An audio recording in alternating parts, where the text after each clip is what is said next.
All right, what's going on? Kevin Hope here, Bar Hoops. Back at you again. Got another episode. Trying to be consistent with this. Got a lot going on in the basketball world that we're gonna get to. Got a special guest, RJ Pridgeon, if I say it wrong, Coach RJ of PEM Sports and one of the head people of the 4BB Classic. Definitely going to get a chance to talk to him a little bit about the Classic and some of the things he has going on with PEM Sports. So just bear with us. Talk to him a little bit about the Classic. But first, want to get to the pretty much the big news coming out of the Nike circuit, having the Nike Championship League, big for the United Hornets, Carolina Hornets. Shout out to them. Their 15U team will be in that league. And then Team United, they're 16s and 17s. I don't think I saw them on the 15U list. So Team United 16s, 17s, and then the Carolina Hornets 15U will be in the Elite Youth Championship League. I think that's big time for them. If I'm not mistaken, that would be similar to the Under Armour Rise, the Adidas Gold, something like that. If I'm not mistaken, I know when we were Team United, when I was with before we became Team Curry, we kind of followed the EYBL circuit. You're not on the circuit, but you're like right under it, and you follow the same spots in a sense. So I wonder if it will be similar to that. But either way, it's a huge accomplishment for those teams, and the Carolina Hornets have a really good team coming back. They were able to keep their kids together, and of course that's big time for them. Team United, I know they're doing great. Got a good group of kids with them as well, and I'm sure they'll recruit some kids to come and join that team so they can compete on that league. Because you don't want to just join the league; you want to actually compete there. I think that's going to be big for them. If they're not competing, then it doesn't look as well. So I think Coach Cal is want to get them where they competing. I think that's going to be big. Basketball wise, state playoffs began for private schools. The Charlotte area teams are doing pretty good. I think Metroline Christian was the only one that lost so far. Country Day won by a good amount. They had a home game. Charlotte Latin won, and I'm going to forget somebody. That might be it. Country Day and Latin won today. I think those are it for 4A. At least I didn't really see 3A or 2A, 1A. I know United Faith is the 4th seed. Victory Christian got a 1 seed. Northside got a 2 seed in their 1A division. Cannon got the 1 seed in the 4A. PD got the 2 seed in 4A. And then I think that's it for our Charlotte teams. I already mentioned Country Day and Latin. So you'll look at Country Day. They'll go up against Wesleyan Christian on Saturday. They go to Wesleyan Christian. Charlotte Latin goes to Raymond Gap. And PD, I think, will play against Ravenscroft. I didn't see the final of that one. And North Raleigh Christian will come to Cannon. I don't know in the 1A who won yet. I'll definitely check on that as far as like when we get to that point. Public schools are getting to the nitty gritty as well. They're getting to that conference tournament time. Uh, I saw a big win for Cox Mill. They got a win over Hickory Ridge, which was honestly surprising for me. I thought Hickory Ridge, senior night, thought they would be locked in and focused, especially after coming off that. It's not a bad loss, still a loss, but it's not a bad loss. They lost by 4 points to Lake Norman at Lake Norman, which I think is big because you're going to Lake Norman and having to play and you still competed at that level. So I don't know if they were looking too far ahead, waiting for that third matchup. But that's a tough loss and a great win for Cox Mill at the same time. What else? Got a lot of senior nights. Congratulations to all you ladies that made it to that senior year. Big accomplishment for you guys. I want to say congratulations to all of those ladies. We get to that conference tournament now. I think it starts probably Monday or Tuesday. You never know. It's win or go home for a lot of teams. There's no state playoffs for everybody. Everybody can't make it to the state playoffs. It's not private school. In private school, if you want to be in the state playoffs, pretty much you can be. Public school, not so much. Um, if you don't do good in your conference, see the good thing about conference tournaments that I do like, you can run off a couple wins. It happens more on the boys' side than the girls, though. But you can run off a couple wins and end up in the championship game and surprisingly win it or something. And you could have been a 6 or 7 seed, and that gets you a spot in the state playoffs. But less likely on the girls' side. I think it's really going to be, especially in the Queen City 384A, I think North Meck and Mallet Creek will play. Southwestern 4A, I really feel like it'll still be Independence and Catholic.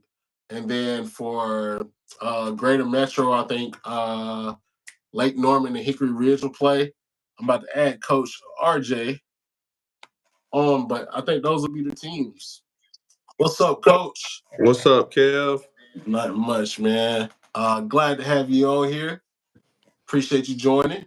Yeah, man, I appreciate you having me. For sure, for sure. Tell us a little bit about PM Sports before we get to the 4BB Classic. Yeah, man. So I have been in high school athletics for, man, I think this is either year 9 or 10. And it's always been coaching boys basketball. And so I ended up at United Faith about 8 years ago. I think this is year 8. And we had a couple special players. And I was like, man, like, there's no girls tournaments out here. There's no events, like major events for girls. Like, they need more. And so I started Pridgeon Event Management, the sports arm, and just started creating opportunities to put girls basketball, high school basketball on a platform. Just wanted to create quality events here in Charlotte, done a couple in South Carolina, and hope to eventually expand outside of the city and go into other states and just be able to create opportunities for girls basketball in particular. For sure. And you do a great job. We were talking about the last event, the MLK event. I think that was one of the better events you've had. And I've seen a lot of your events, but I think as far as competition wise, they a lot of good games. You got a couple state champions in there, teams that might play each other in the state championship this year. So it was just a really great event, great environment. I think the atmosphere in the gym was electric. So that was big. So tell us a little bit Thank you, about man. why the 4BB Classic came about. Yeah, so again, when I first got to United Faith, we had a freshman. Her name was Bria Busby, and phenomenal player. Again, I played high school basketball, been around boys basketball my whole life, and saw girls basketball, but never really paid a whole lot of attention to it. And so I saw Bria, and I mean, she was a freshman, and she got like 9, 10 offers her freshman year. I was like, yo, this girl can hoop. And so she ended up transferring one reason or another. And during her junior year, I stayed in contact with her family. Her dad was our coach the year that she was there. Great family, great people. Stayed in contact with her family. And during her junior year, I kept seeing people on social media saying, beat it breezy, Bria, get better. I'm like, what happened? In my mind, I'm like, oh, she tore ACL. I don't know why that was the first thing that popped in my mind. And I eventually got in contact with her and her family and found out that she was diagnosed with leukemia. Had no previous signs, no family history, none of that. And just out of nowhere, her junior season was done. I mean, she had probably upwards of 15 Division I offers at the time. And all I wanted to do was help. And so I reached out to her family and they said, all she talks about is basketball. I said, all right, well, let me figure out how I can get this started. And so we created the 4BB Classic as a senior girls all-star game. At the time, Bria was a junior, but she was playing up So a lot of her teammates Mhm. were graduating, and I said, okay, or AAU teammates were Right. graduating. And I was like, okay, well, let's create an all-star game and get some of the best girls from around the city to participate and raise some money for Bria and her family. They had increased medical expenses and all of that stuff. And so I just wanted to support. I went through the process of starting my 501c3 to be able to raise money, get donations, let it be tax write-offs. And that's how it started. COVID hit, and so we had to shift during that first year and do a virtual shootout. Mhm. And all the girls said, "We'll still do it." And so they were literally in their backyards, in their local gyms with masks on, shooting to raise money per shot that they would make for Bria and her family. And so that is how the 4BB Classic started, and it has grown to what it is today. Right. And it's been a lot of great players to come about the 4BB Classic. Last year you had the matchup between Malaysia and Samaya. Yep. Huge. My Joyner was in it. It's been Ashlyn Watkins as well. Yep. She's playing right now. I'm actually missing that game. They were down last time I watched. But hopefully they pull it off. But great event. So just tell us a little bit about this year's rosters. I think I was a part of the draft process and I know it's some talent. Tell me a couple players you're looking forward to the most. Yeah, man. So this class was really, really deep. Like you said, we've had some great players: Malaysia, Samaya, Mhm. Reagan, Ashlyn. I mean, a great Mallory. A Yeah, lot of great I think players. did Talasia play? Talasia played. Talasia Yeah, played man. too. It's Okay. been a great group of players. I think I just did the alumni list on social media, and we've got 93 girls playing in Mm, 71 different programs yeah. in the 4 years that we've hosted it. So it's been great. This year, man, I'm looking forward to the game as a whole. Mhm. I love the draft, like you said. So the draft is actually going to air next Sunday. I can't Okay. wait for everybody to see who the teams are. But I would say I'm really excited to see. I have not seen Saney Henry in person, Mm, so I'm looking forward to seeing Saney play. Going to Ohio State. Happy to have her back in the Charlotte yep. area. I'm looking forward. It's a couple players. It's some players that I have not seen that I really want to kind of see up close and Right. in person. Obviously, I always enjoy, a lot of the Team Curry girls that participate and Carolina Flames and all those different teams, man. There's so many players, and I'm just looking forward to it as a whole. I'm looking forward to the matchup. Just because I know the rosters, and I'm looking forward to those matchups. There are going to be a lot of really good matchups and clashes of Yep. styles of play Yep. between Coach Ashley and Coach G. I think it's going to be really good. And then we still got to do the draft for the unsigned senior game, but it's still a lot of talent in that pool as well. Yep.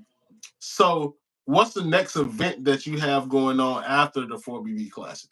Yeah, good question. I've kind of toyed around with how I want to do my events, and obviously, I started off with just one. The Mm, Diamonds Classic was the very first kind of showcase event that I did, yep. and that has continued over. I think this year will be either the fourth or the fifth year for the Diamonds Classic.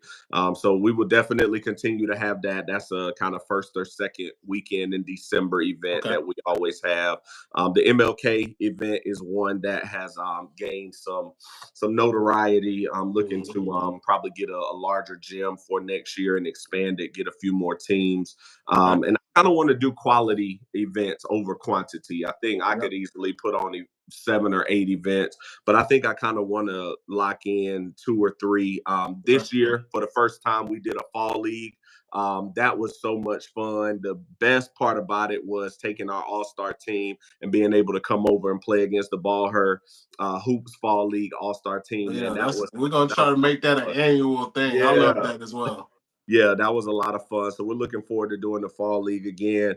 I mean, obviously, at the end of the day, my goal is to continue to put girls basketball on the platform that it deserves. And you do a great job with that with Ball Her Hoops. And anytime we can connect and collaborate like that, man, it's enough room for all of us to be able to support these young ladies, the coaches, and the programs they're a part of. For sure. And that's one thing I always try to tell people. I don't everybody has a place to eat. You Yep. know, Yep. it's not anybody that's gonna not eat because somebody else is eating.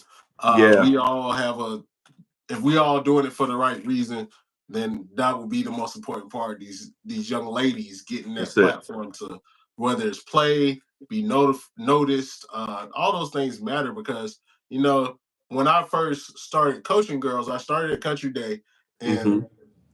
I'm gonna be honest, I didn't know many of the girls, like especially on my team. None of the girls really cared about basketball. And then I got with Coach Ashley and started coaching AAU, and it started building. I'm like, man, why don't the girls have this platform? Because it's like, Yes.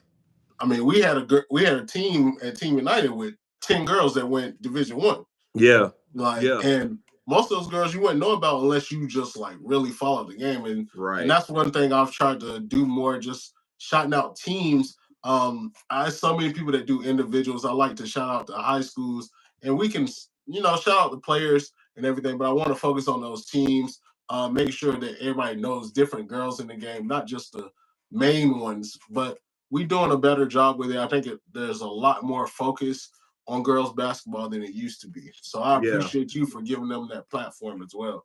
Yeah, for sure, man. Yeah, and like I said, you do a really good job. I mean, obviously, we're here in Charlotte, but like you said, there's so many teams: the Rowan County teams, the Cabarrus County teams, Union County, like Yep. all around, not just CMS and not just the Mhm. private schools. So you do a really good job of For sure. covering the whole area and even down to down east and knowing those Yeah. girls, man. You do a really good job. So, like you said, at the end of the day, man, as much as we can promote and give these girls an opportunity to be Mhm. recognized, I always say a lot of the boys get recognized for stuff that they naturally can do. They can Right. naturally jump and dunk, Yep. and everybody loves to see that. But girls really have to play the game the right way, Yeah. and work at it, because they're not Mhm. just going out and dunking. Well, unless you're Ashland Watkins, you're not Yeah. just going out and dunking on people. You're not just going out and shooting from Steph Curry range just based off your natural physical ability. You got to work at it. You got to put up 1,000 Yep. shots a day. And so the work that these coaches and these players are putting in, man, it deserves to be recognized. Yes, for sure it does, and that's one reason I love the 4BB Classic because a lot of these kids don't really have that All Star game. Because I know it's I mean they got the Carolina All Star game where two Carolinas teams. Private school has an All Star game. I mean, of course, there's a McDonald's All American, but not everyone's going to be that. Right. And it's still some really talented kids that deserves to be a part of that. They have something after that school wall. So I Yeah. love what you do with that, and I appreciate you. Um, I'm gonna go ahead and finish up this episode, Coach. But I appreciate you being on here. Thank you for your time. Yeah, man. Thank you for having me again. Anything I can do to help and support you, please don't hesitate to let me know, Coach. For sure, for sure. All right, Coach. Thank All you. right. Yes, sir. I appreciate Coach for joining. Um, got a couple more things. I already shouted out the EYBC Elite Youth Championship League, EYCL. Shout out to the Carolina Hornets and Team United, both of those teams. Asia Wilson Elite. I know we have some kids that go down and play, but all those teams that joined that league. And then I want to shout out the Puma League as well. We got back to basketball, back to the basics basketball, if I'm not mistaken. Shout out to them. Then I want to say Lady Attack will be on that circuit as well. I may be mistaken. It could be me, but it's possible. Um, and shout out to all of the playoff teams. It's the season. You'll see a lot of good games Saturday. Please try to go to some games. We will be at Northwest Cabarrus tomorrow. Tomorrow night, Northwest Cabarrus plays against West Rowan. West Rowan has already sewn up the conference championship, but it still got conference tournament. And I think Northwest Cabarrus is at senior night, so they want to need this win, that momentum going into that conference tournament could change things, especially because they're playing for. They win. I think they solidify second place, if I'm not mistaken. J.M. Robinson lost to West Rand twice and Northwest Bears once, but Northwest Bears lost to J.M. Robinson the first time. So if they lose twice to West Rand, they'll finish in a tie. If they beat West Rand, they'll finish in second, and then they'll have momentum going into that conference tournament. So shout out to everybody on here. I appreciate your time. I'm about to go watch enter the South Carolina game. Hopefully they win it. And maybe a little bit of Caitlin Clark. Shout out to her as well for being the all-time leading scorer. But I thank everybody. Thank you. We appreciate you. Ball Her Hoops. We are out.